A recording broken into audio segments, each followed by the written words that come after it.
Hello viewers, আমার study point চ্যানেলে তোমাদের সবাইকে স্বাগত জানাই। আজকে আমি তোমাদের ক্লাস 12-এ বাংলার যে দ্বিতীয় গল্পটি রয়েছে ভাত, সেই গল্পের এমসিকিউ, এসএকিউ এবং 5 নম্বর মানের কিছু প্রশ্ন নিয়ে আলোচনা করব। তোমরা যারা 2025 সালে উচ্চ মাধ্যমিক পরীক্ষা দিতে চলেছ তাদের জন্য কিন্তু এই সাজেশনটা খুবই গুরুত্বপূর্ণ। শুধুমাত্র উচ্চ মাধ্যমিক পরীক্ষার জন্য নয়, তোমাদের টেস্ট পরীক্ষার জন্য আমি যে প্রশ্নগুলো দিচ্ছি, তোমাদের টেস্ট পরীক্ষার জন্য কিন্তু এগুলো খুব ইম্পর্টেন্ট। তো চলো ভিডিওটা শুরু করি, দেখে নিই কী প্রশ্ন এখানে রয়েছে। প্রথমে দেখো, আমি দিয়েছি তোমাদের কিছু এমসিকিউ, তারপর দিয়েছি এসএকিউ এবং দিয়েছি তারপর 5 নম্বর মানে কিছু বড় প্রশ্ন। এমসিকিউ এর প্রথম প্রশ্নটা দেখে নাও। বলছে, উৎসবকে বড় বাড়িতে কে নিয়ে এসেছিল? এখানে আমি 3টে অপশান দিয়েছি, তান্ত্রিক, বাসিনী, ভজন চাকর। উত্তর হবে খয়েরটা বাসি।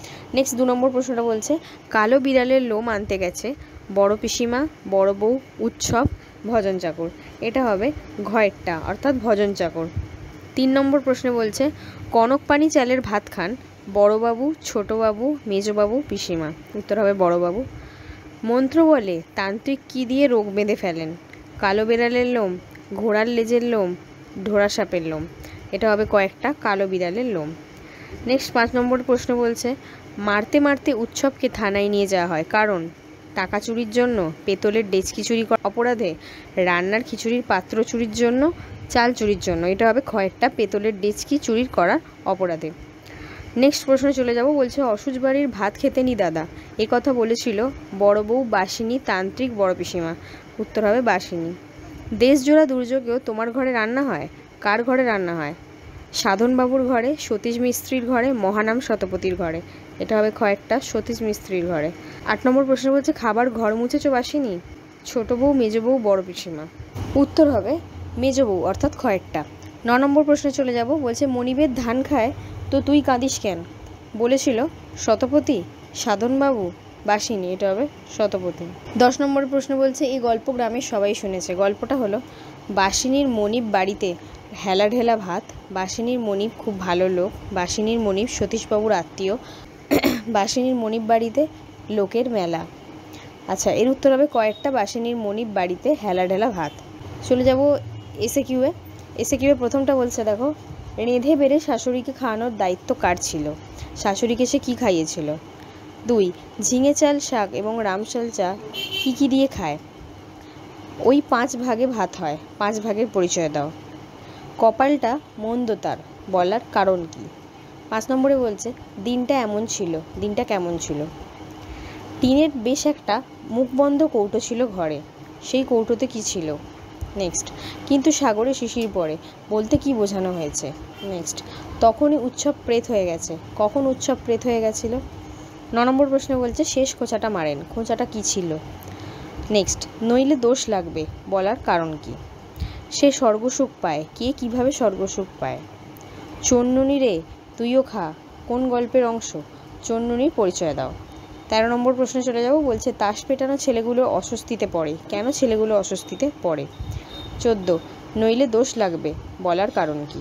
15 নম্বর প্রশ্ন বলছে, সে একটা কথা বটে, কথাটি কি? তো এসএকিউ আমি এই 15টা দিয়েছি। এসএকিউ তোমরা অবশ্যই প্র্যাকটিস করবে। যারা যারা এই উত্তরগুলো তোমরা পাবে না তারা অবশ্যই আমাকে কমেন্ট করে জানাবে, আমি তোমাদের উত্তরগুলো অবশ্যই করিয়ে দেবো। চলে যাব নেক্সট 5 নম্বর মানের প্রশ্নে। 5 নম্বর মানে যে কটা প্রশ্ন দিয়েছে, এই প্রশ্নগুলো তোমাদের জন্য খুব ইম্পর্টেন্ট। তোমরা কিন্তু তোমাদের পরীক্ষার জন্য অবশ্যই এগুলো তৈরি করবে। ভাত গল্প অবলম্বনে বড় বাড়ির কর্ত্রী বড় পিসিমার চরিত্র বিশ্লেষণ করো।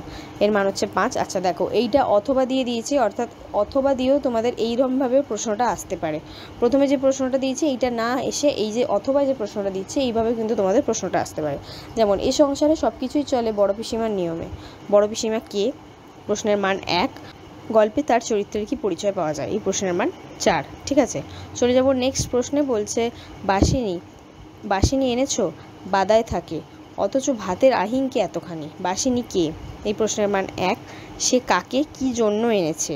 এর প্রশ্নের মান 2, কারণ দেখো এখানে দুটো প্রশ্নের উত্তর জানছে, সে কাকে এনেছে এবং কি জন্য এনেছে, সেই জন্য এই প্রশ্নের মান 2। উদ্দিষ্ট ব্যক্তির ভাতের আহিংকে এত কেন? এই প্রশ্নের মানও 2। 3 নম্বর প্রশ্ন বলছে, মহাশ্বেতা দেবীর ভাত ছোট গল্প হিসেবে কতখানি সার্থক তা আলোচনা করো। এটার মান হচ্ছে 5। এই প্রশ্নটা কিন্তু তোমাদের পরীক্ষার জন্য ভীষণই ইম্পর্ট্যান্ট একটা প্রশ্ন, অবশ্যই করে তোমরা এটাকে তৈরি করবে। তুমি কি বুঝবে সতীশবাবু? সতীশবাবু কে? সতীশবাবু সম্পর্কে কোন প্রসঙ্গে কেন এই কথা বলা হয়েছে? এই প্রশ্নের মান হচ্ছে প্রথমেরটা 1, তারপরে যে দুটো রয়েছে সেটা হচ্ছে 2 + 2। 5 নম্বর মানের প্রশ্নে চলে যাব। বলছে সে বুঝতে পারে সব ভাত ওরা পথে ফেলে দিতে যাচ্ছে। ওরা বলতে কাদের বোঝানো হয়েছে? এই প্রশ্নের মান 1। ওরা সব ভাত ফেলে দিতে যাচ্ছিল কেন? সে কে? এই প্রশ্নের মানও 1। সে কে? এই প্রশ্নের মানটাও 1। বুঝতে পেরে সে কি করেছিল? এই প্রশ্নের মান 2। নেক্সট চলে যাব 6 নম্বরের প্রশ্নে। বলছে দাঁতগুলো বের করে সে কামটের মতোই হিংস্র ভঙ্গি করে। কে? কার প্রতি এরূপ আচরণ করেছিল? এই প্রশ্নের মান 2। তার এরূপ আচরণের কারণ বিশ্লেষণ করো। এই প্রশ্নের মান 3। তো এতটাই MCQ SAQ এবং বড় প্রশ্ন আমি দিয়েছি। আবারও বলছি, তোমরা এই প্রশ্নগুলো কিন্তু তোমাদের পরীক্ষার জন্য প্র্যাকটিস করে অবশ্যই যাবে। এখান থেকেই তোমাদের প্রশ্ন পরীক্ষায় কমন আসবে। তো এখানেই আজকে শেষ করছি। ভিডিওটা ভালো লেগে থাকলে অবশ্যই লাইক করো, শেয়ার করো এবং আমার চ্যানেলটা সাবস্ক্রাইব করে দিও।